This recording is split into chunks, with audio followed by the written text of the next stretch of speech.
I'm gonna share with you 3-part series na bakit maraming tao hindi nagiging successful.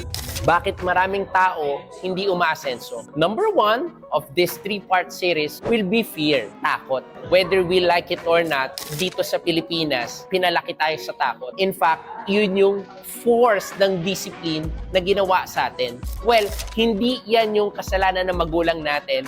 It's just that yun yung nakagawian na dati naalala ko, pagpapakainin tayo ng gulay, sinusubuan tayo, anak, kumain ka ng gulay. Ayaw mo? Nako, ibibigay kita sa Bombay. O, anak, uminom ka ng gatas. Ayaw mo? Papaluin ka.